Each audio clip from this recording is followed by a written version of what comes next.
You. All right, we're going to get started. Okay, let's do it.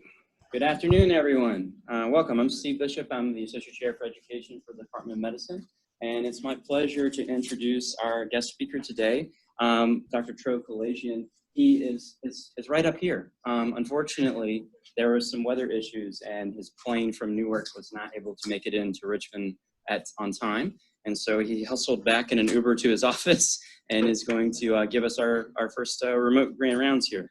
So Dr. Kalayjian went to Tro Medical College in New York and then went on to do his residency and chief residency in internal medicine at Yale University, Greenwich Hospital. And he is board certified in internal medicine and obesity medicine. He is the moderator of the Low Carb MD podcast. And we actually met at Low Carb Denver back in, was it April? April, right?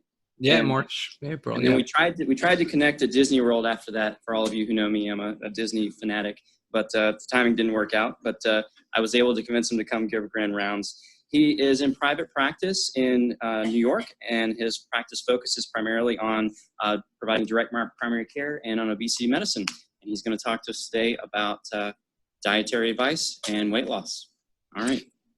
Listen, I'm very honored to be giving this talk, and I was on a plane to come visit you guys, and I'm so sorry I couldn't come. I was literally on a tarmac for 2 hours before they decided to, tell us that the plane needed to be refueled, and I said, you know what, I'm not going to be able to make it. Let me just see if I could get to my office. So it's kind of fitting that we're doing this remotely because a lot of my practice actually is remote management.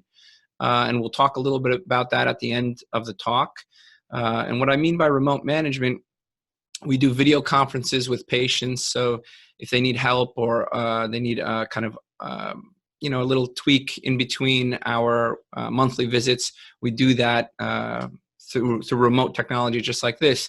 And we monitor blood glucose completely remotely. We monitor blood pressure completely remotely. We monitor weight, body fat percentage, muscle mass completely remotely. And so a lot of what we do is we make it easy for patients. So we help them with their weight management and their glycemia management and their blood pressure management completely from their home. They don't have to send their logbooks or, come in to see us. We are tracking their blood pressure every day, their blood sugar every day. And we meet like this, just like we're meeting now. So it's kind of fitting that we're doing this. So, all right, let's talk about really what I want to get across with this presentation is that nutrition is fraught with influence and bias. Okay, there's commercial interests from Kellogg's, Nestle, Mars, Frito-Lay, Pepsi, Gatorade, Power Bar. Then we have kind of ideologic interests, people who have moral or environmental convictions and are trying to influence what the nutrition literature says. So not only do we have influence from kind of the market and these big companies, these commercial interests, but we also have people who have, certain agendas that they want to see bear out in the literature. And so I want you to question everything that you see when it comes to nutrition. And it's not hard to do that, right? It's not hard to do that because one day eggs are good, the next day eggs are bad. And then one day eggs are good again. So it's not hard to question the observational and epidemiologic data that we see. So the title of this presentation is Questioning Dietary Dogma. And then let's bring it back to the patient.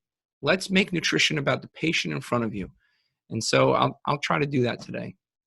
So my disclosures, again, I'm going to report my personal dietary disclosures. I have failed Weight Watchers and low-fat diets personally.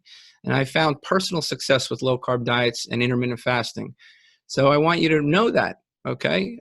Because there are scientists and researchers out there who try to maintain an element of neutrality, and yet they have personal biases that they don't disclose, okay? I work in a practice that promotes low-carb diets, okay? And I'm a co-host of a podcast that is it's called Low Carb MD Podcast. All right. But we don't take any commercial interest in that podcast, but I want you to be aware of who it is you're listening to. And then my family's financial disclosures. My wife has a, cookie company that she makes, baked goods. Now, I don't think this influences me, but It's a low carb, no sugar baked goods. And, obviously I want to see my wife succeed, and I don't believe that that influences my dietary advice or my clinical judgment, but I figured we should disclose this. Okay. The objectives today, we're going to review obesity. We're going to review some comorbidities. We're going to talk about the guidelines. We're going to talk about epidemiology. Okay. We're going to review some neuro-biochemistry. What modulates appetite? What modulates satiety? These are things we're going to discuss. We're going to discuss how to use low carbohydrate diets and intermittent fasting as a medical nutrition therapy. Okay. In 2019, it is an ADA recommended approach, a low carb diet. Okay, so welcome to 2019. Low-carb diets are recommended for the management of glycemia in type 2 diabetes, all right? And we're going to discuss a little bit about remote monitoring of patients and how you can utilize that in the primary care setting, both for primary care and for weight loss, all right? So these are the things we're looking to do, okay? What I want you to take away, all right? Above all, if I can get you to walk out of these rooms today and realize that these etiologies, obesity, diabetes, fatty liver, depression, osteoarthritis, sleep apnea, they're not cemented in stone. These things are reversible. We reverse diabetes every day in our clinic. We take people off of insulin every day in our clinic, okay? We get people off depression medications every day in our clinic, all right? It takes the right patient who's motivated, but this is what we do. These are not something that's cemented in their chart, okay? And realize that these things are fluid. You do not have to accept that these things will be there permanently, okay? So we're putting these diagnoses into remission every day, all right? Another thing I want you to take away from this talk is that if a patient has tried to lose weight and failed, okay, you need to think outside of the box. It is not a moral, weakness. It's not a willpower deficiency. You need to suspect food addiction, binge eating, mental health issues, even childhood trauma. You need to consider what we are doing to the patients, iatrogenic causes of obesity, the medications you put them on, maybe an SSRI, maybe a beta blocker. These cause weight gain, okay? And you need to consider that we've been giving patients terrible advice for the last 50 years. And I'd contend that repeated bad nutritional advice is probably the #1 cause of iatrogenic obesity. All right, so you need to be mindful that nobody really wants to be obese. Okay, nobody wants to be obese. They want to lose weight. They want to feel good. If a patient has tried to lose weight and they've failed, okay, you cannot think that this is just creating a caloric deficit. People don't create caloric deficits. Yes, that way may work for some time, but creating a caloric deficit will increase hunger in the end, and you cannot maintain a caloric deficit in the face of hunger for long. You need to teach patients how to control appetite. Okay? Once you control appetite, the calorie deficit will come. Okay? Nobody needs to learn how to count math. Okay, nobody needs to learn how to use MyFitnessPal. Okay, this is not the reason for obesity. You need to discuss appetite with your patients. You need to discuss what is making them hungry. Why are they hungry? All right, so I'd want you to think about obesity as an appetite issue, not a math equation. All right, and again, I'm going to stress this. I've never met one obese patient who wanted to be obese. Okay? Nobody wants to be obese. All right? And you need to know that. Okay? You need to know that. So let's start with a case. Okay? The case we're going to start with is a 32-year-old male patient. He's got class 3 morbid obesity, prediabetes. He comes to you because he's tired all the time. His joints hurt. He has daytime somnolence. I bet you're thinking, maybe he's got undiagnosed sleep apnea. He's a medical resident. Maybe he's like one of you. Okay, he's working 80 hours a week. He has 2 children. His wife is pregnant with a 3rd. He's stressed out. And you know what? He's got a family history of morbid obesity, diabetes, hypertension, coronary disease. And he's seen his primary doc before. His primary doc said, go see a nutritionist. Okay, go see a nutritionist. All right? And the patient saw the nutritionist. And the nutritionist said, I want you to eat the size of your hand. He said, Or they said, eat 6 or 7 small meals throughout the day. Okay. Or they said, eat everything in moderation. All right. His primary care doc has told him to eat more fruits and whole grains and to consider maybe eating more plant-based products and let go of the meat. Okay. He's tried these. They haven't worked. His primary care doctor has told him, you really have to exercise. He's class 3 morbid obesity. He's got joint pain and he's tired all the time. And some doctors told him that he needs to exercise. Okay. If that doesn't seem ridiculous to you, it should. And, they've talked to him about bypass. All right. They've said that maybe you should consider gastric bypass. All right. And they've said it in a way that's judging and the patient feels stigmatized. Okay. Now the patient's presenting for your advice. What are you going to say? How are you going to approach this? What are you going to do differently? Let's remember this case throughout this presentation. Okay, I know I talked about this already, but obesity is not a moral failure. Nobody wants to be obese. Nobody wants to be stigmatized. Nobody wants it. Just like our, patients with addiction, right? If you ask our addicted patients to heroin or cocaine or amphetamines, they will tell you, or benzodiazepines, they will tell you that it doesn't even feel good anymore. That they don't want it. Okay, they don't want it. And I've yet to meet a patient who's wanted obesity. They're forced to accept it because your advice is terrible. All right? And it's not just your advice, it's all of our advice. It's terrible. We have basically watched obesity blossom. And we've told people to, go low fat, drink skim milk, eat, less and move more, and have 2,000 calories a day and count them real good. And they've tried. So either the advice sucks, excuse my language, or, we need to, we're bad clinical educators. Okay? They've been forced to accept their obesity because our advice is terrible.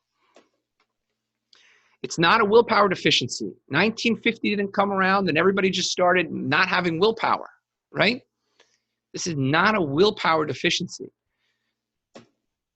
It's not an inability to count calories. And I want you to understand something. Even us healthcare providers, when we count calories in the free living world, we're off by 10 to 20%.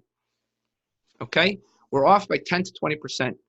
If your blood pressure cuff was off by 10 to 20%, you wouldn't use it. You wouldn't use it. Okay? So how does it make sense to count calories? Why would it make sense? The average lay person, okay, is off by 20 to 40%. Either because they're misunderstanding the size, okay, they're underestimating the size, or because they're just forgetting a meal they ate, or they're forgetting some foods they snacked on. So why would we use a metric that is inaccurate? It's inaccurate, even in the best of us. Okay, it's not an inability to count calories. There's calories everywhere. There's calories in McDonald's. There's calories on, everybody's got MyFitnessPal now. It's not an inability to count calories. It's not an inability to control oneself. Okay, I see plenty of obese people, okay, who go and run marathons. They lose weight and then they regain it. Okay, it's not an ability. They can control themselves, but you cannot control yourself in the face of hunger. Okay, you cannot continue to control yourself in the face of an appetite that's out of control. All right, it's not laziness. Okay, 40% of marathon runners here in New York City are overweight.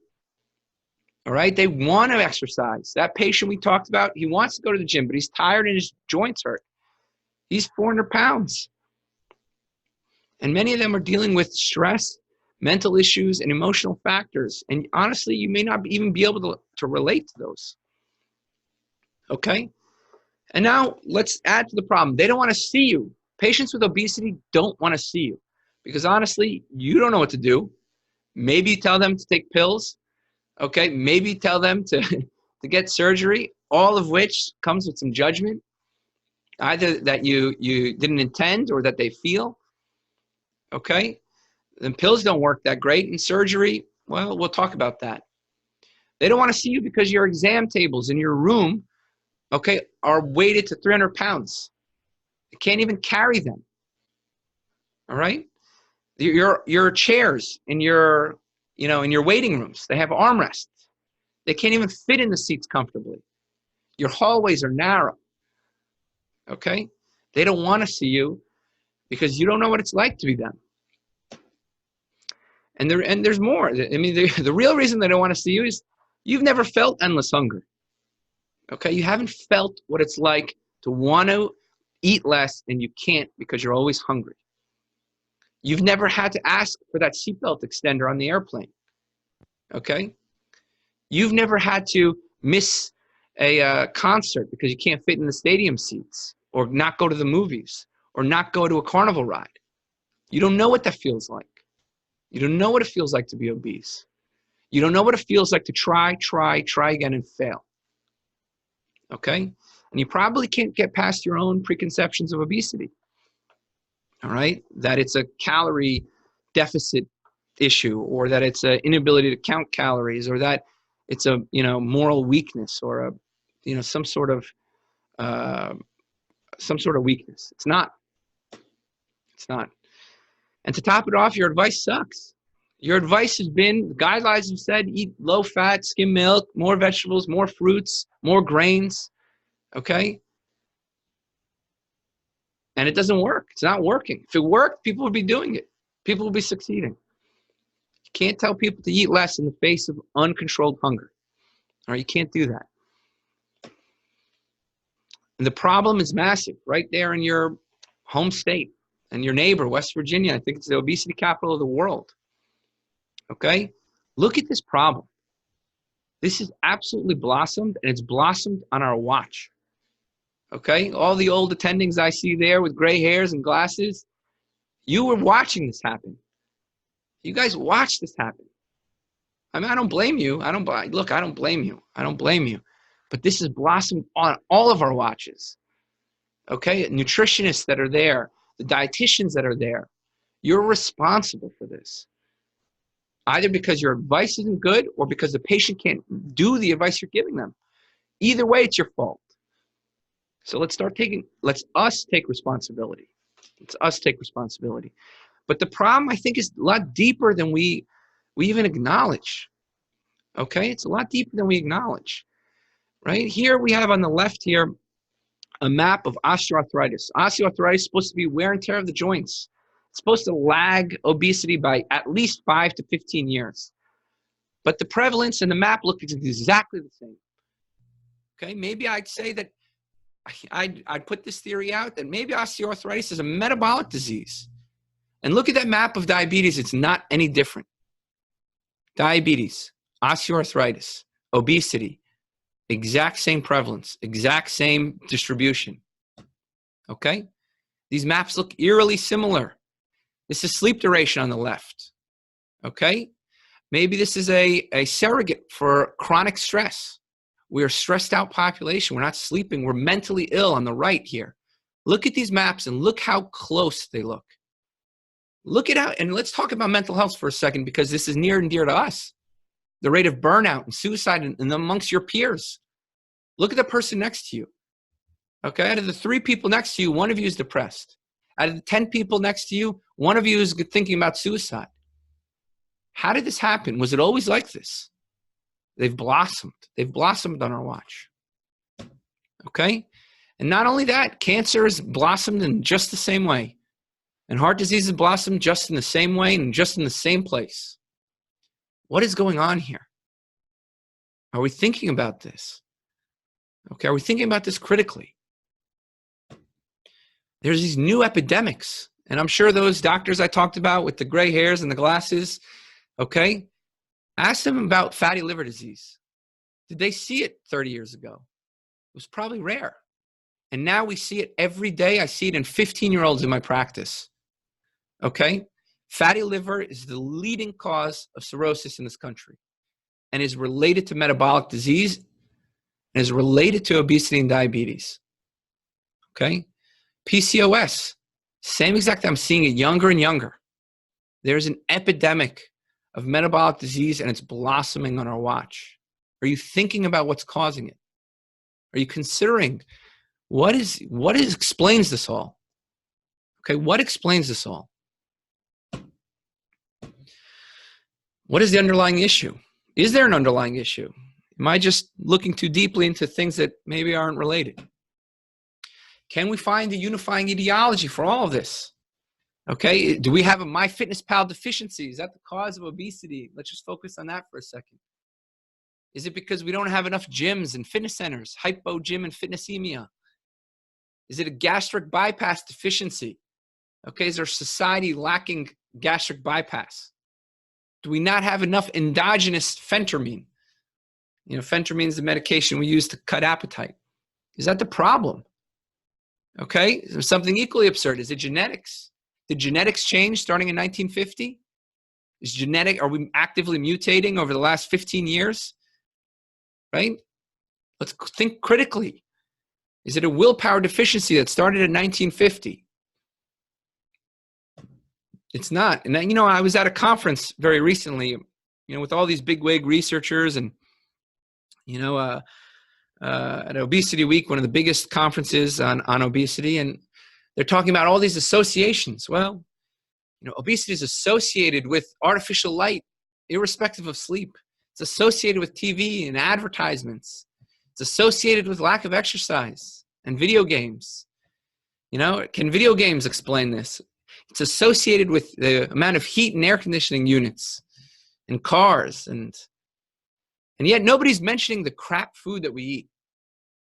Okay? The crap food that our dietitians say should be included in a diet. The crap food that, we're told to eat in moderation. All right? Nobody's mentioning this. They're talking about genetics and bypass and phentermine and topiramate. Talking about gyms and exercise. Eat less, move more. All right? So anyway, let's go back to our patient. So you have this patient, 32-year-old, okay? And you're thinking about surgery in him. It's not a bad thought. Surgery is helpful. Okay? Surgery can help people. You have improved outcomes with surgery. So let's just take a look at what happens with surgery. In the first year, it's very potent. Roux-en-Y gastric bypass, a 30% reduction in weight. Gastric sleeve, 25%. Okay, gastric banding, which is not used so much anymore, but still somewhat used, you get a 15% reduction in weight. Okay, very potent. They come with side effects. They come with issues, right? Nutrient absorption issues. But I think something's really important here that we may not see. We may look at this and say, wow, how potent that is. Our surgical colleagues are doing so much better than us, right? Why don't we step up our games, right? But this graph, it shows something else to me. Okay? Are we all destined to regain weight? Weight regain after bypass is ubiquitous. It is considered an absolute going to happen at 2 years. Okay? After 2 years, if you notice here, there's steady weight regain.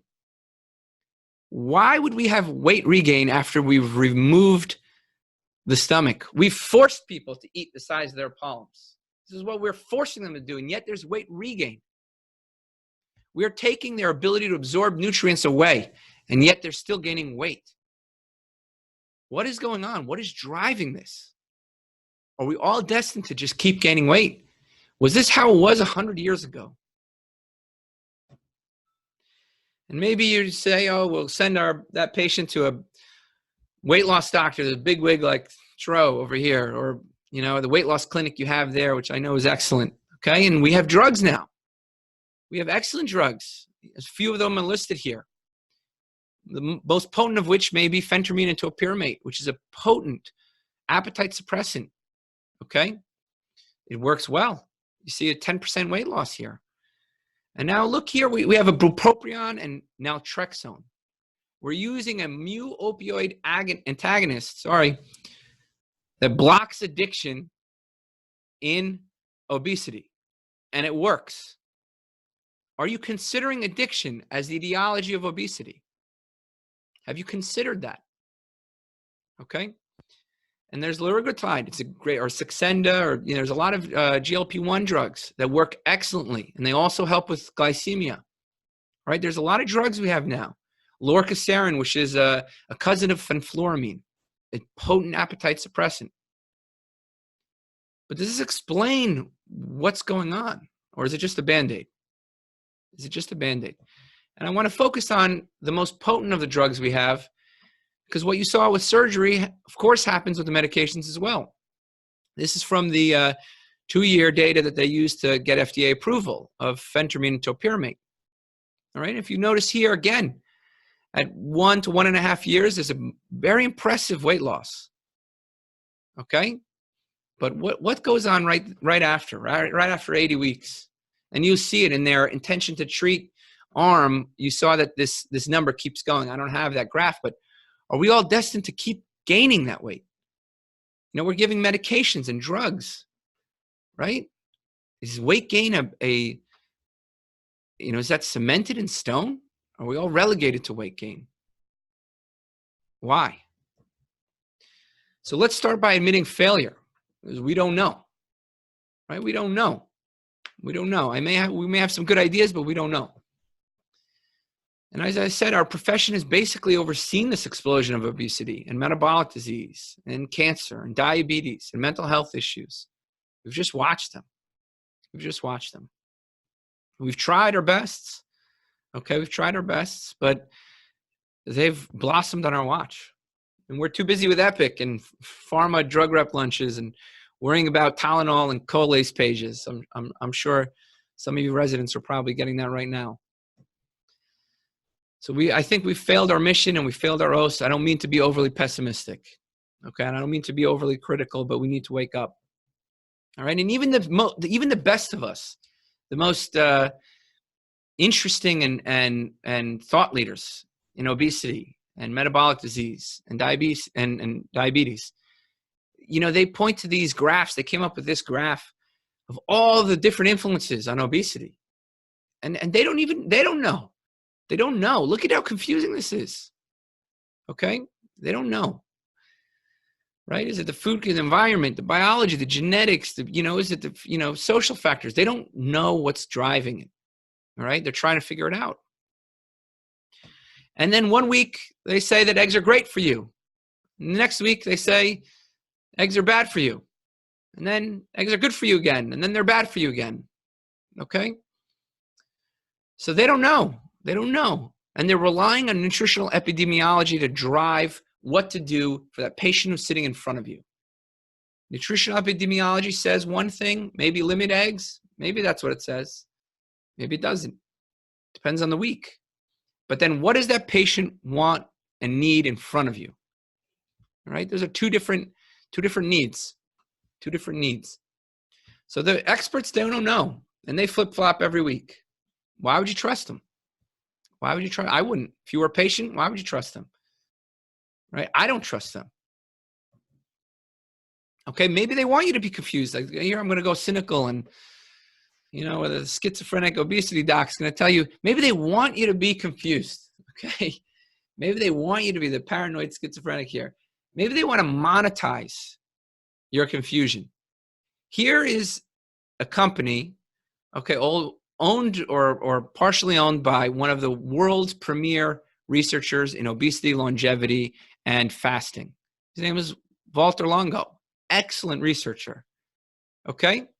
But here he is monetizing his data with these supplements, his fasting mimicking diet. Okay? His fasting mimicking diet. And I support fasting. But do you need to, why are they selling it? Somebody tell Walter Longo the patients can fast for free. They can fast for free. So maybe really the industry benefits from everybody being confused. Okay? Maybe the industry benefits. All right. So you're like, I don't have time for this. Tro, just get to the point, right? I'm here on grand rounds. I got lunch to eat. Get to the point, right? There's a cute pharma rep and I got to go, right? The Saxenda rep is here. I just want to give my patients Saxenda. I only have 7 minutes because I take insurance. Okay. I have 7 minutes because that's what the insurance companies give me. Just tell me what to do. So you don't want to think critically. So you turn to the guidelines. Okay. It's reasonable. It's reasonable. You don't want to think critically. You turn to the guidelines. All right. What do the guidelines say? This is what will happen if you send them to a nutritionist or a dietitian. Okay. They will get something based off of this. Not exactly this. It'll be individualized care, but it'll be based off of this. And I'm sorry to my physician colleagues out there, my nutritionist colleagues and my dietitian colleagues. You may be excellent. And I'm just being a little contentious. So it's not, don't be insulted. All right, but where does this come from? Who do you think agreed and happily endorsed these guidelines? Nestle did. Okay, and what do the guidelines basically say? More fruits, more grains, lower your fat, lean meat, and don't forget to eat less and move more. Okay, that's the advice. No wonder why your patients don't want to see you.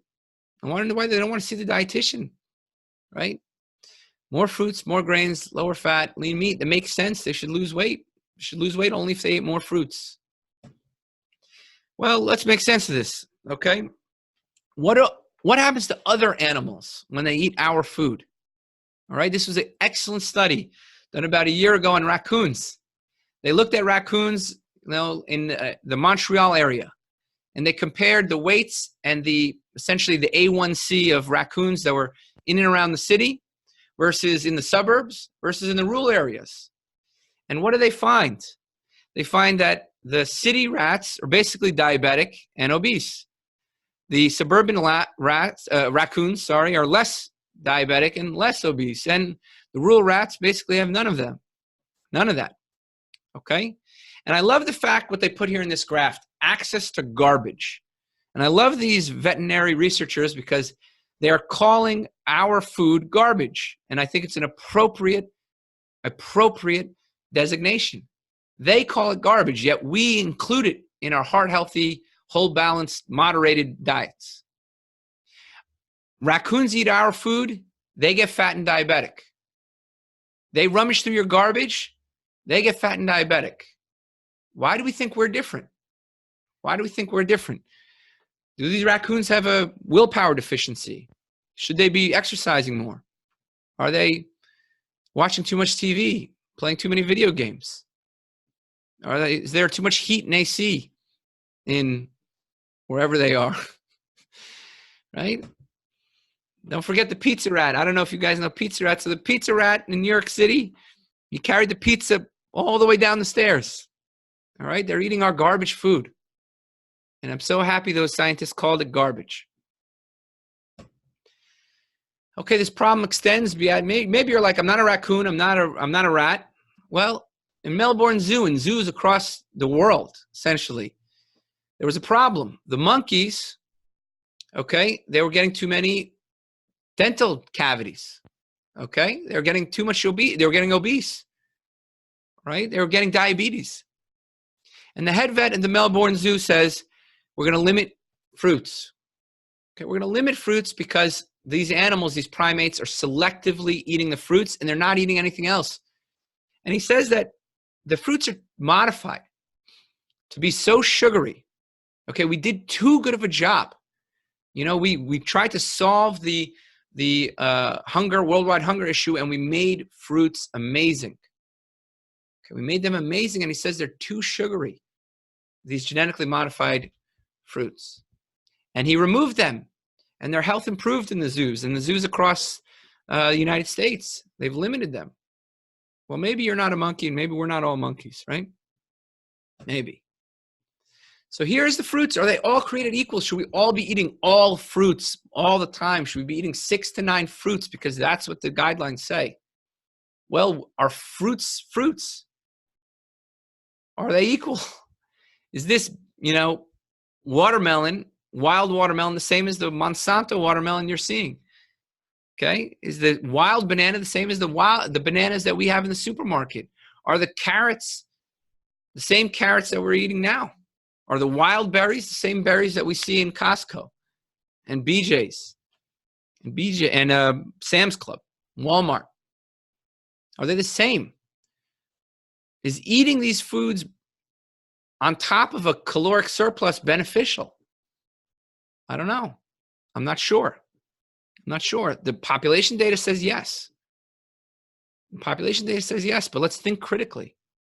Okay, let's think critically. Other animals seem to do better when we limit some fruit. And are all fruits created equal? Is a banana and orange juice equal to a strawberry and a raspberry? No. One banana has 22 grams of sugar, about a half a can of soda. Okay, that's a pack of strawberries. Okay, big pack of strawberries has the same amount of sugar. Are they created equal? Not really. Are all vegetables created equal? Is broccoli, cauliflower, asparagus, spinach, kale, is that a potato? Okay. Right? Is that a potato? Is that a carrot? I'm not sure. Only if those raccoons and monkeys ate more fruits and grains, right? Wait a second, right? Wait a second. They're eating enough of that. They're restricting that, those vets. Okay, those raccoons they're getting obese off of what we're eating. So maybe not that. Maybe not that for the raccoons and the monkeys and the rats. Should they have joined the gym? Should they stop being weak? Were they slobs? Did they lack willpower? Did that pizza rat need to exercise more? Did that pizza rat need to count the calories? How absurd does this sound to you by now? How absolutely insane is it? Animals eat when they're hungry. Control appetite. It'll control the calories. Okay, it'll control the calories. Do these animals need to create a caloric deficit? Do they need to count those calories? Do they need a nutritionist? Do they need a bariatric surgeon to cut out their stomachs? The raccoons that are having a diabetes and obesity epidemic in the cities, do those raccoons need bariatric surgery or medications? Do they need close follow-up? Are we considering the big picture here? What about appetite control? What about the food composition? What is it that they're eating that's making them eat to the point of self-detriment? Okay, what is it they're eating that they're eating to the point that those monkeys are eating till they have cavities? That they're neglecting other foods because of those fruits? What is driving that appetite? Can we figure that out? Can we figure out what's making these foods so accessible that we have them in such large quantities and so easily? Have we considered these things? So let's eliminate all these things that sound completely absurd and just focus on the food for a second. Maybe it is the food. Okay, what would drive an animal to eat to the point of being ill? Am I talking about the raccoons or am I talking about the patients? Let's just say mammals for now. Okay? What would drive an animal to eat to the point of ill health? Well, we know sugar is addictive. We can get mice to eat sugar over cocaine. We can get them to pick it over cocaine. We have functional MRI studies with sugary drinks in lay people. It activates the reward centers like nothing else, like heroin does. But is there more to it than just sugar? Maybe there is. An excellent study very recently in Cell Metabolism showed that adding fat to sugar or processed carbohydrates potentiates that reward. Okay, let's think about this clinically. Okay, if you take what is the food that people crave the most? Chocolate or ice cream?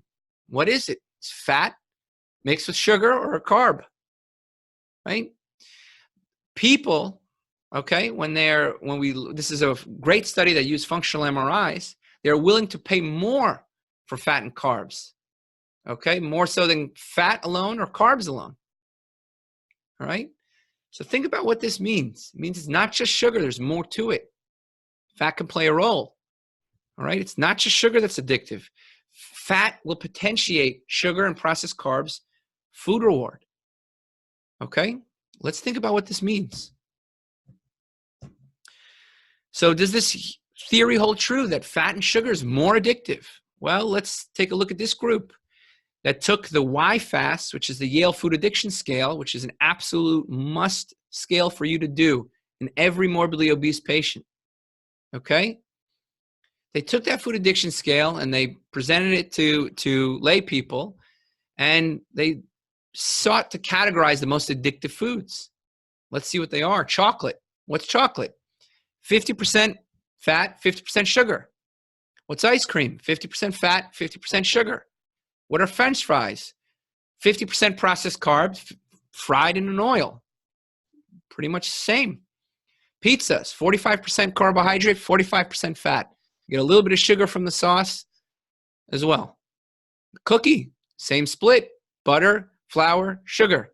Cake, same split. Buttered popcorn, same split. Cheeseburger. Processed carb and flour in the bread. Okay, sugar in the ketchup. And you have cheese, the added fat. All right? And then you have things here that are independent. You know, sugar is obviously independently addictive. You have gummy candies here, soda, and breakfast cereal that are predominantly, you know, that whole grain breakfast cereal that we're told to eat more of. Very addictive. Plain bread, very addictive. But that theory mostly holds true. Sugar and processed carb on its own is addictive. Add a fat to it, oh man, you got food reward now. Think of it like this. Everybody loves bread. You add butter to that bread, they're going to eat a lot more. They're going to eat a lot more. Take a sugar, a processed carb, add fat, you have incredible drive to eat. Your brain is very happy. Okay? Well, let's bring it back to our patient, that 32-year-old obese patient, stressed out, working 80, the medical resident, just like one of you guys, working 80 hours a week. What should we tell him? Should we tell him, maybe you should do what the guidelines say? Okay, if you don't think that's preposterous by now, I hope you're at least considering that it could be preposterous. He's tried that. Maybe exercise, maybe eat better, maybe cut out the fat, right? That's what the guidelines say. Maybe what we just learned, should we tell him to cut sugar and fat? I don't know if that's a good idea. We'll talk about it. What does the patient say? He says, I tried Weight Watchers. I tried calorie counting. Doesn't work. Or it works until life happens. And then I can't do it. I can't do it. He's tried and he's failed. I've tried low-fat diets. Doesn't work. Okay, everybody knows about low-fat diets. Oprah did a low-fat diet. Everybody knows about it. I'd love to exercise more, like you said, Doc, but my knees hurt. I also have no time, and I'm tired all the time. I have undiagnosed sleep apnea that you didn't consider. I've seen the nutritionist. Didn't help me. Didn't help me. What should I do? What is your advice and why? Okay, are you thinking about this? All right, so let's just think about what we're going to tell him. Let's treat a dietary intervention like we would if it was a drug. What dietary intervention would you recommend? Low fat, low carb, plant-based, paleo. What would you recommend and why? Okay, why? Let's treat it like a drug. Let's look at the data and see what the head-to-head trial data shows. Let's think about the mechanisms. Why and how does this diet work? Okay? Remember that caloric deficit is a result. It's a result of thinking about dieting and trying to executively control eating less. That will run out soon.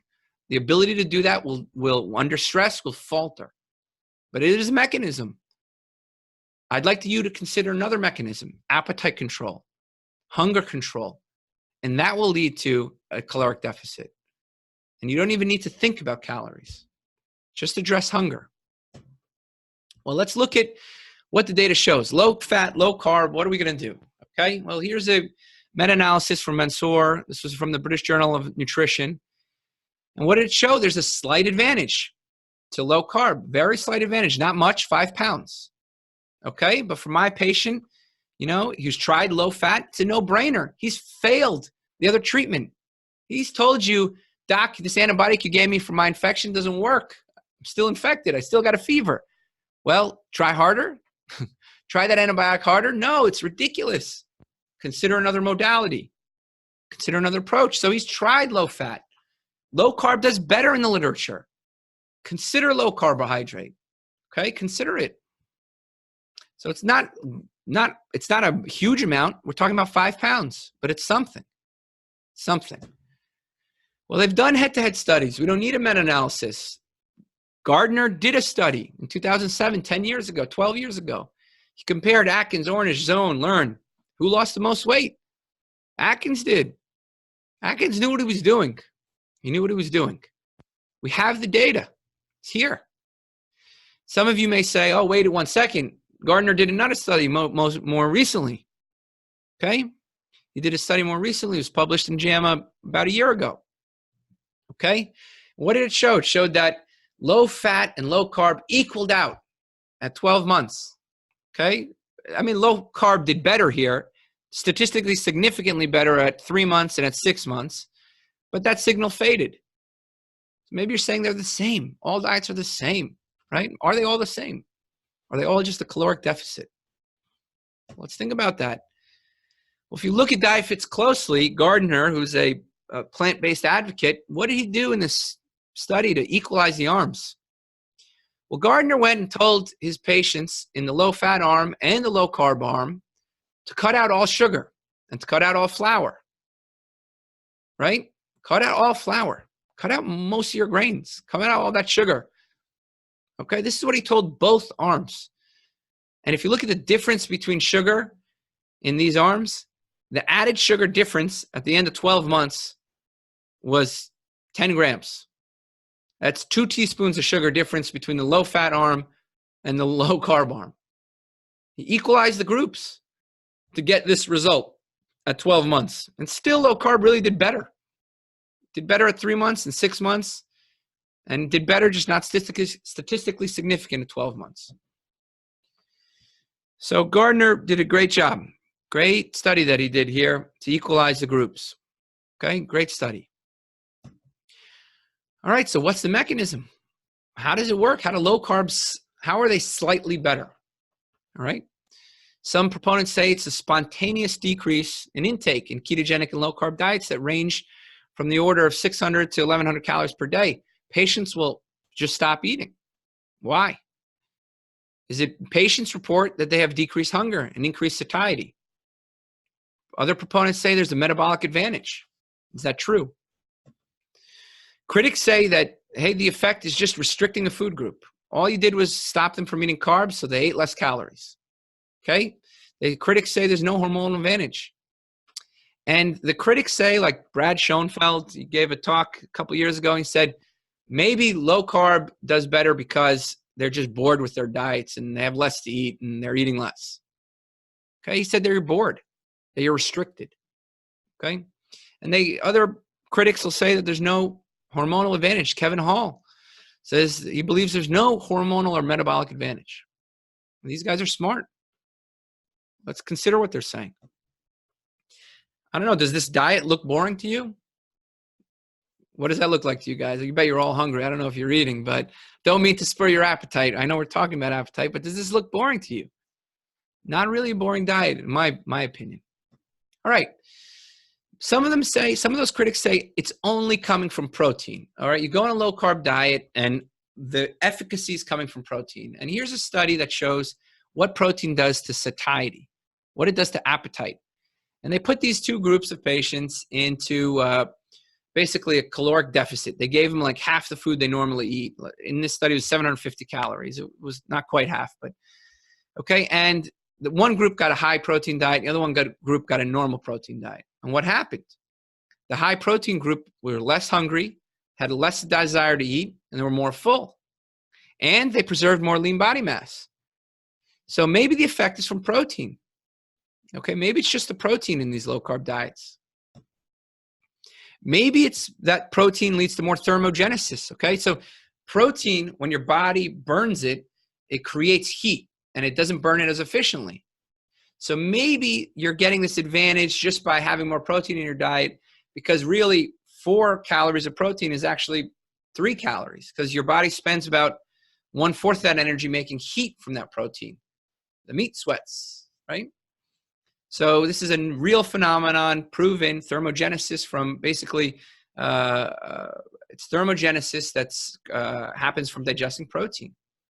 Okay, so if you look at Atkins or Stillman or a ketogenic diet, sometimes they have a higher protein amount.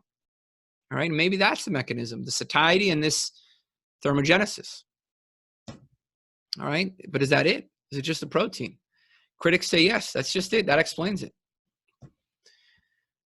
What do you tell your patient?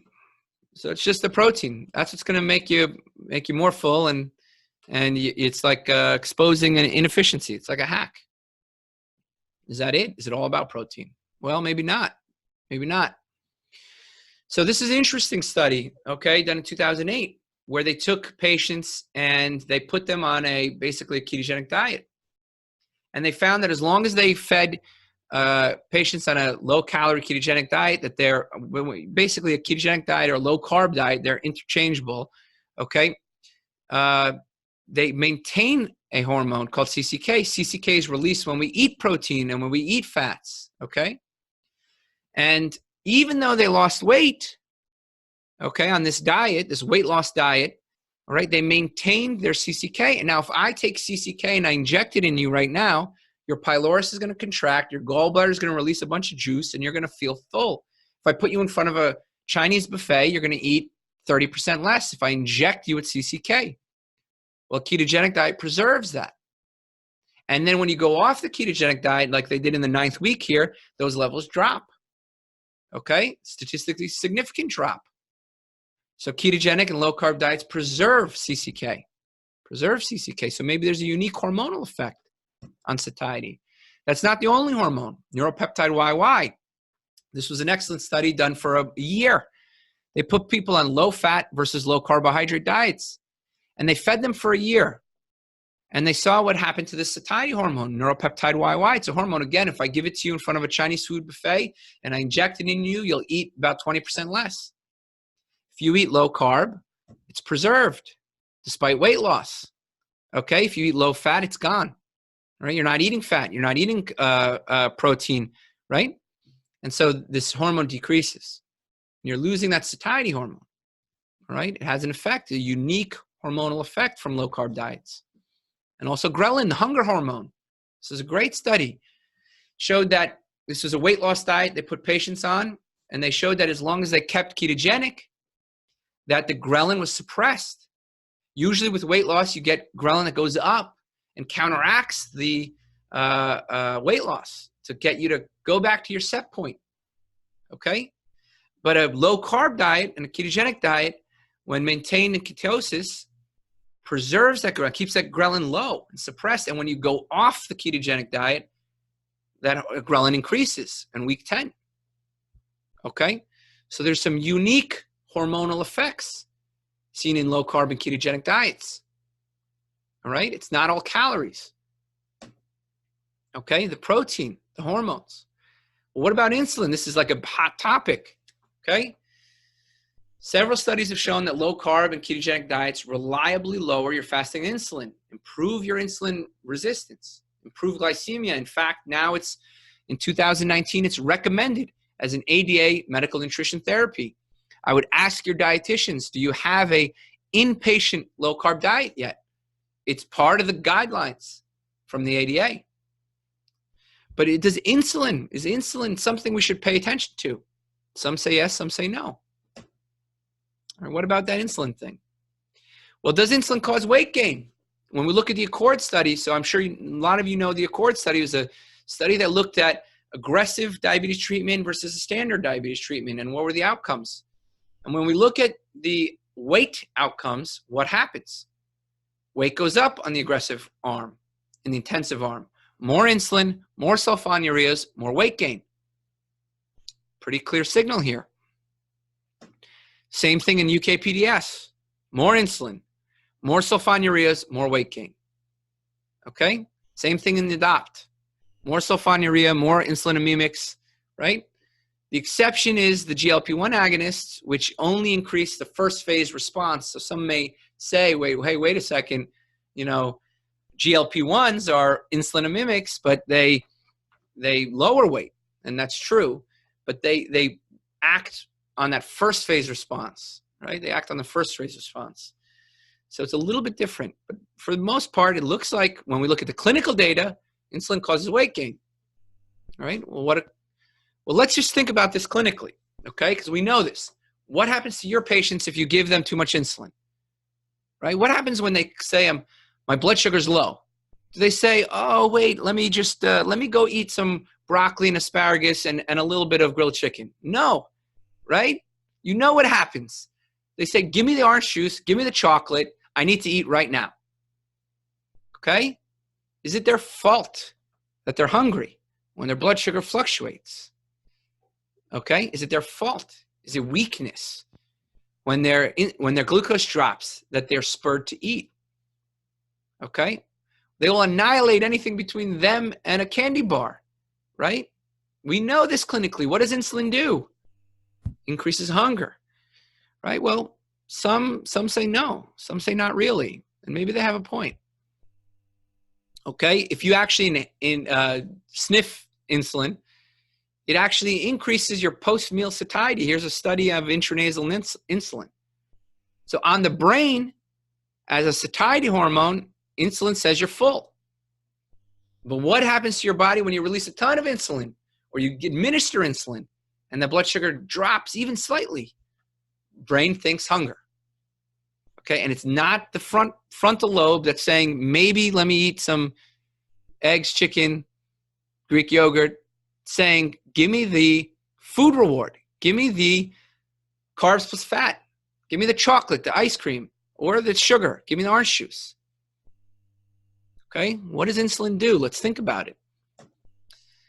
So actually a group put this theory to test. Okay, they said, we're going to do a clamp study. We're going to hook people up to functional MRIs. We're going to give them an insulin infusion, and we're going to keep their blood sugar stable, and then we're going to drop them just a little bit. And we're going to see how much they want hyperpalatable foods and see what happens. Okay? We know what happens. What do you think happened? So they dropped the blood sugar of these patients in this functional MRI just by like 20 points, from the 100 to 110 range to like the 70 to 90 range. Not a lot. They gave them enough insulin. They kept their blood sugar stable, and they saw what happened to their appetite. Then they compared it, what happens when it just drops a little bit. What do you think happened? The addiction centers of the brain are lighting up. Okay? Not in everybody, but more so in the obese people. More so in the obese people. Meaning that if you have insulin resistance, okay, and you have these glycemic shifts, all right? And you have these, blood sugar shifts, your brain is going to get hungry, okay? And if you're obese, it's going to get more hungry, all right? These glycemic shifts are increasing desire for hyperpalatable food. We show it on fMRI. We know it clinically when people overdose on insulin or they take too much or they take too much sulfonylureas. If you're still using the sulfonylurea, you should just stop, okay? Unless you're dealing with a poor population, right? You really should just stop. There's no reason at this point to use a sulfonylurea in diabetes. It just causes weight gain. I'd argue you shouldn't really be using insulin in type 2 either. Okay, because diet is powerful, and we take people off insulin every day. Anyway, the glycemic shifts increase this reward, okay, and more so in the obese. More so in the obese. And this is an interesting study. Keep talking about insulin here. This was a study in Japanese workers. They looked at a diagnosis of diabetes, and they looked back. What happens 10 years before, right? And what did they see? Weight gain slowly goes up before a diagnosis of diabetes. Their fasting insulin slowly goes up. Look at that. And yet we never check fasting insulin. And look at their blood glucose and their A1C. It kind of modestly goes up until it blossoms. We are watching that blossom. We are watching that happen. And it's too late. We want to capture this before it's a problem. Okay? We want to capture it before it's a problem. So rising insulin and weight gain precede diabetes. Precede diabetes. Maybe they're hyperinsulinemic. Maybe they're having glycemic shifts and that's driving them to eat. Maybe they're eating our crap foods filled with crap oil and sugar and processed carbs. And that's driving their hunger even more. And they're driving their insulin up even more and causing their glycemic shifts even more. Maybe it's endless hunger. Does that explain it? Well, maybe the mechanism is something else completely. Okay, David Ludwig did an excellent study. This was just released a year ago, not within the year. He fed people for a year, differing diets to see what if low-carb dieting increases your metabolism. So he fed them for a year in a low-carb, moderate-carb, and high-carb diet. And he measured their metabolism using doubly labeled water. And he kept their weight stable. He fed people for a year, a massive study, millions of dollars. And he found that a low-carb diet actually increases metabolism by up to about 400 calories, right, over time. All right, it's potent. So maybe low-carb diets also work by increasing your metabolism. Maybe there is a metabolic advantage. And Kevin Hall did a study, right? If you're going on a low-carb diet, it's really hard to eat processed food, right? All that granola and cereal and chips, right? Those are gone. And Kevin Hall did a recent study where he kept all the macronutrients equal. in 2 groups. And he basically fed one group processed food, and he fed another group unprocessed food. Okay? And what did he find? That on the processed diet, you will eat up to 600 calories more. And you will gain weight 600 calories a day more. So here we have 2 other potential mechanisms. Maybe the processed food reduction in low-carb diets is why it works. Maybe it increases metabolism by 400 points over a year. So are we considering these as potential mechanisms? So how do we unify this all? I kind of hinted at it. I think that way we can unify this is these unhealthy fats and these combined with these sugars in the processed food we're eating. It leads to insulin resistance. And that insulin resistance leads to glycemic shifts when we eat these foods again. And those glycemic shifts increase our desire for food. Why is it that after Thanksgiving dinner, everybody's full, and then the pie comes out and everybody's hungry again? Why is it that 2 hours after a Chinese food buffet, everybody's hungry again? After 5 slices of pizza, okay, 3 hours pass. Why are you hungry? Why are you hungry? Why are you hungry after that, cheeseburger meal at McDonald's with French fries and a milkshake? Why are you hungry again 3 hours later? They're not keeping you full. They're not keeping you full. And so when you eat those foods in the setting of insulin resistance, it leads to this cycle of endless hunger. And what does endless hunger cause? We see it in the raccoons. Diabetes. That's what they get. Why are we any different? Why do we consider TV? Why do we consider air conditioning? Why are we considering lack of exercise, which may be a factor? Okay? Why are we not considering the food? The crap food that we're told to eat in moderation, as long as it's low fat. The granola bars and the cereal that are voted on the top 10 most addictive foods. Okay? Why?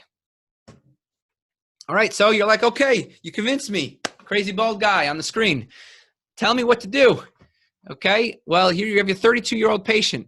What are you going to do? Well, you're going to talk to him about low-carb dieting. Keep your processed carbs and sugar as low as possible. Aim for 30 grams of total carbs a day. Focus on meat, fish, eggs, Greek yogurt, seafood. Okay? Non-starchy vegetables, eat them all you like. Cauliflower, broccoli, asparagus, Brussels sprouts, spinach, green leafy vegetables. Low-carb fruit, go ahead. Peppers have more vitamin C than an orange. Okay, calorie for calorie. All right? Zucchini, a low-carb fruit, has more. Pepper is also a low-carb fruit. Zucchini has more potassium than a banana, calorie for calorie. So if you're worried about potassium and vitamin C and blah, blah, blah, okay, you have an option, a low-sugar option. All right, you have a lot of low-carb fruit, olives, avocados, healthy, berries, strawberries. Okay, strawberries, raspberries, and blackberries have 1 gram of carbohydrate each. You can have 30 of them, and then eat a bunch of chicken, meat, fish, plain yogurt, seafood. For people who are bingers on sweet and savory items, tell them you can make a low-carb cookie. Just Google low-carb cookie. My wife mixes. All right, here I am, biasly promoting my wife. If you're watching this, Rosette, I love you, and I hope that I hope you do well. Okay, if you have a chocolate or ice cream binger, right, or ice cream binger, they can do no-carb protein shakes. These are not ideals, but you could swap them out to get them low-carb, to get all those satiety benefits that we talked about, to get maybe this increase in metabolism, okay? If they're addicted to chips or they really like chips, get them to get protein chips. Nuts and cheese are great snack food. You could put them in the workplace. They're great for induction. It gets people off the sugar and carb train. And then the focus of the diet eventually should be meat, fish, chicken, Greek yogurt, non-starchy veg, low-carb fruit. That's a core of a low-carb diet. And these other things, they're not ideal for induction. Okay, they're not ideal. They're only ideal for induction to get people through the beginning, which is a terrible time if you don't advise your patients on what to expect. So what should they expect when they start this low-carb diet? Well, you tell them you're going to feel miserable. Okay, why are you going to feel miserable? Well, you're used to glucose, and now you're not taking any more of it. Your body has to burn fat, and it doesn't know how. It takes 1 week for your fat oxidation to peak out. It takes weeks, 3 to 6 weeks and maybe even longer for your ketones to peak out. Okay, meaning the machinery and the silos, they're not going to be ramped up for weeks. So you advise your patients, you're going to feel a little bit different for the first couple of weeks. And also advise them you're going to feel lightheaded. Why is that? Because this red line is what insulin would look like. It's going to drop down. And when insulin drops down, there's a natriuresis, okay, where you lose salt and you lose water. Okay, so they're going to dehydrate. I know I'm running over. I'm going to try to finish up. I'm going to make this real quick. So make sure to tell them to drink water, salt their food to taste. And don't feel like you're going against the guidelines, because all that processed food that they remove has a ton of salt. So don't worry about them salting their food if they stick to the diet and don't have the processed food. Okay? They have to drink water till their pee is clear. That's the advice. 30 grams of carbs. Drink till your pee is clear. Salt your food to taste. All right? Remind them that it's a tough first couple weeks. It's tough. And don't tell them to restrict early on. Tell them to eat as much as they want. Because when these ketones rise up later on, that's when their appetite will be suppressed. Right? We went over those hormones and what ketosis does. Okay? So if they want to restrict, tell them to save it for 4 to 6 weeks in after they're adapted to the diet. Don't restrict early on. It'll make it worse. All right. Well, this natriuresis effect, I wanted to show it to you in some of our remote data here. And I'm finishing up here, I promise. This is somebody I just, I've seen it over the past month. We stopped his blood pressure medication the first week. Okay, look how potent this natriuresis is. He's off of 2 blood pressure medications in the first week, and his blood pressure's down from the 150s over 100s within a month, off of 2 medications, without any weight loss, into the normal range. So the natriuresis from that high insulin, okay, dropping down is very potent. All right, make sure they hydrate, make sure they add salt, make sure you monitor their blood pressure. You see how potent it is. Don't blame salt for what the sugar did. Okay? Sugar is driving this. I see this every day. Insulin drops. I tell my patients to eat fat and eat sugar, and to eat fat and eat salt, and their blood pressure drops. Here's what a CGM looks like. More remote data. This is somebody who just started with me. And you see that top CGM data. This is their blood sugar throughout the day. You see how it's going into the 200s. Right, and coming back down. What do you think they feel like with those glycemic shifts? Hunger. Just ask them. They'll tell you. What happens if you eat banana and oatmeal? What happens 2 hours later? I'm hungry again. What happens if you eat 3 eggs? I feel fine. I feel great. I could go for 6 hours without eating. Right? And so that's what it looks like. Couple days in, their glycemia improves within days. So take them off the sulfonylureas. We take people off insulin on day 1. Just like our surgical colleagues. Day 1, we take our patients off insulin. Okay? Look at what's happening here. Immediate effect. All right? Discuss the risks and the benefits. Benefits. Best diet in the real world setting in the literature. Benefit. ADA recommended approach for glycemia. Risks. There's no outcomes data. What happens to me after 5 years, doc? Am I going to get a heart attack? I don't think so, but we don't know. There's case reports of ketoacidosis, especially with SGLT2 inhibitors. Be careful. Okay, there's case reports of familial pancreatitis and familial hypertriglyceridemia. Because when you start the diet and you add all this fat and protein, those triglycerides initially go up, but then they go down. They go down. A potent way to decrease triglyceride is remove carbohydrates and sugar. Okay, but it takes time. Okay. And then there's theoretical risks. What happens if the LDL goes up? Am I going to die? Okay, am I going to get a heart attack, doc? We don't know. We don't know. In the literature, pretty consistent signal. Okay, about 2/3 either improve or maintain their LDL. About 1/3 go up. But triglycerides, HDL, and glycemia reliably improve. Mixed signal. There's a theoretical risk of stones. Okay, but that'll dissipate if you tell your patients to drink water until their pee is clear. Okay, observational studies about saturated fat and meat intake. Well, there's observational studies that show there's no issues with meat intake. It's called the PURE trial. So I don't know what to make sense. The signals are not clear. Okay, but tell them this is what it shows. The AHA recommends less meat. Sorry, cardiologists, if you're in the room, we're going to tell our patients to eat more meat. And just remember to try other approaches. The goal is to decrease hunger. So maybe you've pushed down the low carb arm and you can't push anymore. Okay, fine. Push down the intermittent fasting arm. Tell them to restrict hours, not calories. Okay, these are things you can consider. You can consider going paleo with intermittent fasting. You could even consider a ketogenic diet, a plant-based ketogenic diet or carnivore diet. Okay, in any case, let's wrap it up. What do we tell this patient? Your patient will thank you when you know these different modalities. What do we tell our patient, the 32-year-old? Well, the patient was me. That was me. That was me before low carb and intermittent fasting. And that's me now. That's me now. Sorry I went over. Can I answer any questions? I know I went over. I'm sorry, Stephen. Can you guys hear me? Yes. To answer questions. Okay. Sorry, I'm going to stop the share. You guys can see me now? Yes, we have a giant U. Yeah. Sorry.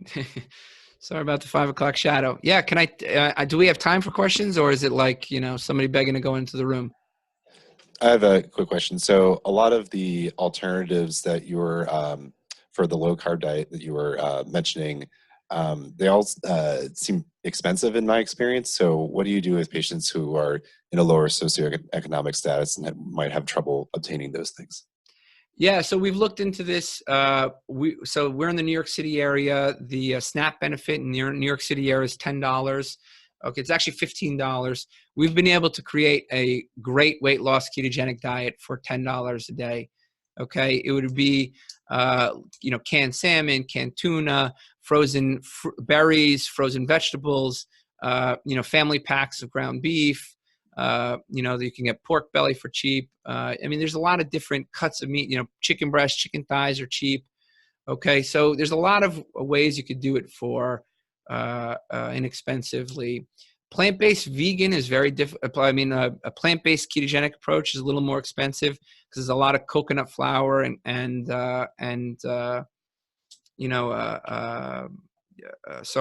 almond flour, which are kind of pricey. But for a typical low carb ketogenic diet, look, you could go to McDonald's, you get 5 hamburger patties for $1 each. You get 1.5 pounds of meat for like $6. Okay. It's doable. It's doable.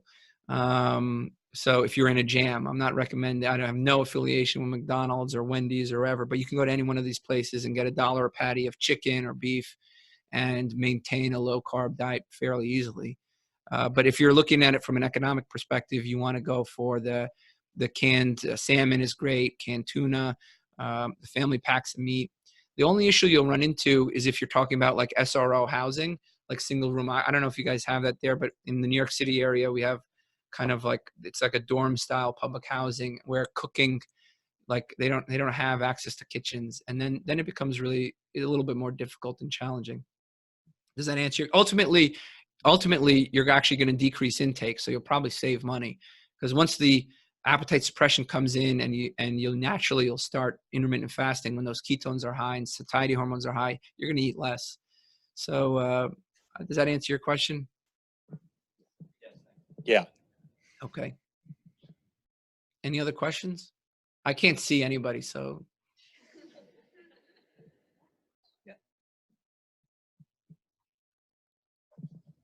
Hi, my name is Becky. I work with Steven, not in the clinic, but otherwise. You mentioned at the beginning that we should take into account a lot of things about our patient, including sort of psychosocial factors that have played into their development of obesity. And then we focused a lot on the physiology of eating and nutrition. When you're sort of assessing your patients, how do you consider how some of those previous, mental health or restrictive eating habits, disordered eatings kind of play into your patient's current nutritional status? And how do you kind of take that into account when you're recommending this diet? Because it could, potentially exacerbate some of those issues. So there's never been any credible evidence that restricting a restrictive diet, quote unquote, will cause an eating disorder. Okay, there's no real credible evidence to support that claim. In my definite, my review of the literature, I've looked into this before. There's proponents of, flexible dieting and the kind of standard approach that dietitians and nutritionists use. And one of the points they'll say is, well, we want to do everything in moderation. We don't want to cause an eating disorder. But I see no evidence that that's actually the case. And when you're talking about, so if you're talking about like anorexia, that's a completely different beast. I think if you have an anorexic patient, that you have to treat that very delicately. If a patient with a history of anorexia, I think bulimia fits on that binge eating, food addiction kind of spectrum. And I think you can more easily manage that with low carb approach or diets that restrict the food group. Okay, so I have less hesitation. I've had we have a case series coming out pretty soon on ketogenic diets and intermittent fasting for binge eating. We have patients who were basically eating pizza until they were full, for years, 10 years, stop and not have that problem. And we have patients who are eating, chocolate, running out in the middle of the night to buy chocolate, just, resolving essentially. So there's a case series pending on food addiction and binge eating that hopefully we'll have out soon. So I'd say that if you're on that binge eating kind of food addiction, even bulimia to some extent, I think that good, sound nutritional counseling could help. Now, if you're talking about childhood trauma and depression, and let's say there was sexual abuse and somebody was eating to make themselves, not beautiful in a self-protective mechanism, or deep depression, I think these are a different entity, and different issues need to be considered. You cannot, erase, sexual trauma with a ketogenic diet or intermittent fasting. That's just with any diet. Okay. So I think you have to realize the limitations of the diets you prescribe. Tro, we have a question from the VA. They're chatting in. So how do you fit the low-carb diet in with the developing food crisis, including the science-based BLUF diet? I'm not familiar, but maybe you are. So I think that the question here is, how do you reconcile environmental and possibly even animal rights issues with regards to dieting? And I'm going to defer here because I'm going to say I'm not an environmental expert and I'm not a animal rights connoisseur. I could say that I've been out to regenerative farms that don't do monocropping, like when they basically make these massive soy fields with just one crop, they kill the land and they kill all the field mice and stuff like that. And corn fields as well, these monocropping. So I think the future is really, and the same goes for like the other end of the spectrum, these massive slaughterhouses that are just insanely cruel to animals. I don't think we can support processes like this in our agriculture that don't respect the earth and don't treat the earth well. And I've been out to regenerative farms that kind of, they graze on one quarter of the land, they farm on one quarter of the land, and they leave one quarter of the land to basically rest, and they, swap these. So I think that there's ways to eat in a way that supports the environment and supports moral, kind of ethical ways of eating. If you buying free range eggs and getting to know your butcher and asking where the meat comes from is a big first step. I don't know if that answers the question, but hopefully that does. Any other questions? Yeah, one more. So back to the question about people who have like restrictive eating issues or binge eating. At what point do you say that, like, because you keep saying that it's a hunger control issue, but it's also, you look like you're going to say something. No, I just wanted binge eating. Just clarify the etiology we're talking about. Yeah, so let's specifically like binge eating, bulimia, that focus. I just want to know what your opinion is on that as far as it actually being hunger. Because a lot of people who binge aren't hungry. They're just eating. and they'll eat and eat and eat until they throw up. And then after they throw up, they'll eat again. So where is that? It's not hunger anymore. So at that point, Yeah, where do I you, think if you have a patient that relapses like that, what's your advice with going back to low calorie, low yeah, carb? I think that cases like that are definitely more on the psychiatric spectrum, you have to treat more on the psychiatric spectrum and work closely with counseling and maybe cognitive behavioral therapy and um, really close follow-up. Okay, close follow-up. When there's a strong psychiatric component, okay, and it's very clear that the signal is not appetite, and don't expect to get results when you're treating appetite. I think it's really important to do, as you're saying, is figure out the etiology here. If it's not hunger driving it, right, or if it's not desire for food reward, then why would you go down that pathway? So I agree with your idea, but I find I can't tell you how many times I've had patients with bulimia and lifelong obesity, cry in my office when I tell them they can eat until they're full and they don't have to worry about it. And all they have to do is keep their carbohydrates to less than 30. They'll cry and say they've never been told to eat until they're full. So I think you have to address the patient in front of you. If there's a strong psychiatric component, whether it's bulimia or anorexia, you have to treat that differently, very differently than just kind of the run-of-the-mill obesity. And just one other question about, just for clarification, when you're recommending these low carb, low sugar diets, at no point are you restricting calories. You're just looking at switching the macronutrients in which you're primarily consuming. Well, so let's be clear about that. The first 2 months, there's absolutely no restriction. Okay, and that's due in part to the timing of some of these satiety hormones and ketone production and how long it takes your body to be able to adapt to fat usage for fuel, right? So when you look at like the athletic data for ketogenic diets, there's a performance decrease basically less than 4 weeks, and then performance levels out around 4 to 6 weeks, and then improves 6 to 12 weeks. So it takes time for the body to get used to using fats as an energy source and ketones as an energy source. So I don't think restricting in the first 2 months is appropriate, okay, even for weight loss. In fact, I'll tell patients do not restrict in the first month when they're already hypocaloric, cutting out a whole food group. They don't know how to do this diet, and they're going to face intense cravings, right? So I tell them to, eat until they're absolutely full. And then what we do, we create a caloric deficit when their satiety hormones are high, right? So when they come to me at week 3 to week 6 and say, I'm not hungry. I skip breakfast. I skip lunch. And then we'll push down the intermittent fasting modality. And instead of having them focus on, because it's really inaccurate to go with calorie counting, we just go with hour counting. And it's a fairly good surrogate. We tell them to restrict the amount of hours they eat. And we start at like an 8-hour eating window per day. And we told them to titrate that down based on their weight loss. And it really works well with low carb dieting, intermittent fasting.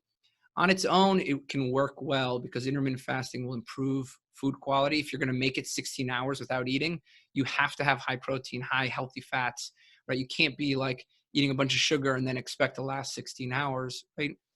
So, but it works. So it can work on its own through kind of restriction, but it really potentiates this fat metabolism that we're trying to achieve with low carb dieting, right? When you clear out that liver glycogen, you kind of further increase ketones, you further increase this appetite suppression. Okay, so I contend that ketones act centrally to inhibit appetite as well. So you want these higher ketones, and intermittent fasting can play into that. So in the beginning, there's no restriction at all.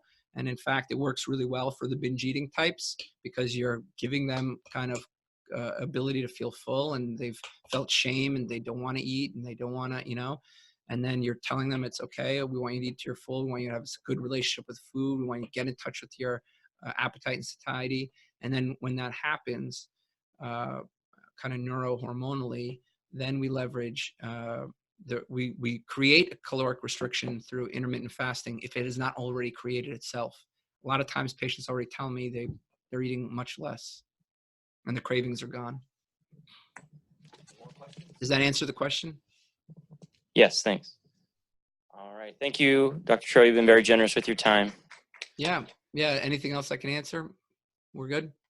I think we're good. Listen, I wish I could have been there, but, you know, blame United Airlines. Don't fly United.